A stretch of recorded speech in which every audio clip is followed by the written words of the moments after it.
Assalamualaikum warahmatullahi wabarakatuh. Selamat pagi, siang, sore, dan malam Sobat Berakhlak.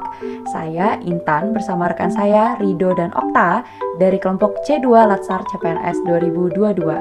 Kali ini kami akan membagikan kepada teman-teman semua salah satu role model kami, sosok yang sangat berpengaruh di Indonesia, tokoh yang terkenal dengan kisah cintanya yang sangat indah, pernah menduduki jabatan sebagai presiden ketiga di Republik Indonesia, siapa lagi kalau bukan B.J. Habibie.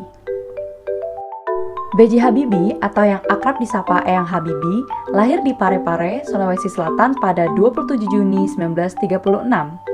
Beliau pernah menduduki beberapa jabatan yang berpengaruh di Indonesia. Selain itu, beliau memiliki berbagai prestasi baik di Indonesia hingga ke kelas dunia. Prestasi tersebut diantaranya di bidang dirgantara hingga prestasinya dalam menyelamatkan perekonomian di Indonesia yang kala itu dalam kondisi yang porak-poranda. Meskipun kala itu beliau hanya menjabat selama 1 tahun 5 bulan sebagai presiden, namun kebijakan yang beliau ambil berperan besar bagi kesejahteraan masyarakat. Di antaranya adalah kebijakan dalam bidang moneter, bidang perbankan, fiskal, hingga korporasi yang memberikan dampak peningkatan yang signifikan bagi perekonomian Indonesia. Pengambilan kebijakan yang dilakukan oleh Eyang Habibie merupakan aksi nyata beliau yang menunjukkan bahwa beliau telah menginternalisasi core values ASN, yakni berorientasi pelayanan, ditandai dengan perilaku beliau yang cekatan, solutif, dan dapat diandalkan dalam pemenuhan kebutuhan masyarakat banyak. Nilai akuntabel. Terus bekerja dan tidak berhenti menjadikan beliau sosok yang disiplin dan bertanggung jawab atas semua pekerjaan yang diembannya, sebagaimana prinsip mentalitas sepeda yang dianutnya.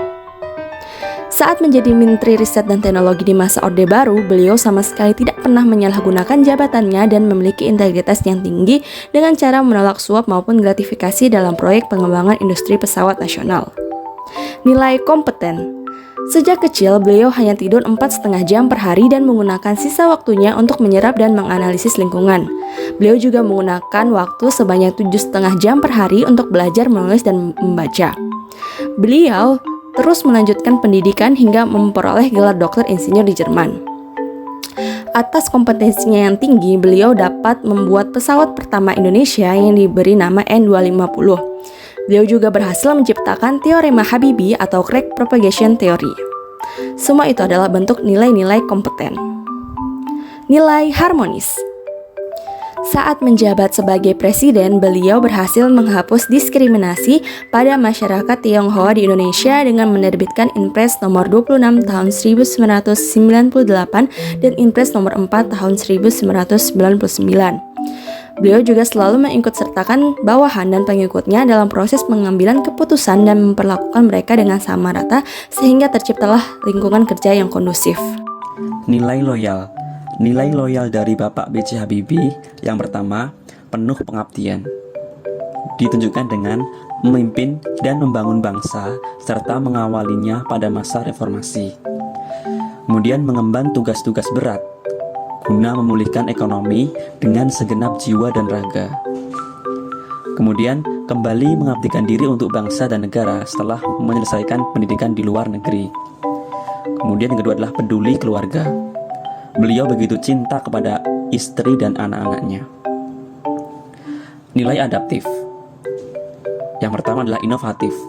Beliau memiliki inovasi yang luar biasa dengan menciptakan pesawat terbang pertama bagi Indonesia. Kemudian aktif. Beliau aktif di berbagai kegiatan kenegaraan di dunia dan update terhadap perkembangan ilmu pengetahuan dan teknologi. Nilai kolaboratif. Beliau bergerak cepat tanggap, yaitu dengan membawa Indonesia keluar dari cengkraman krisis moneter yang bekerjasama dengan IMF. Kemudian mengembangkan anti sadap telepon karena pada saat itu beliau disadap oleh Jaksa Agung pada masa reformasi.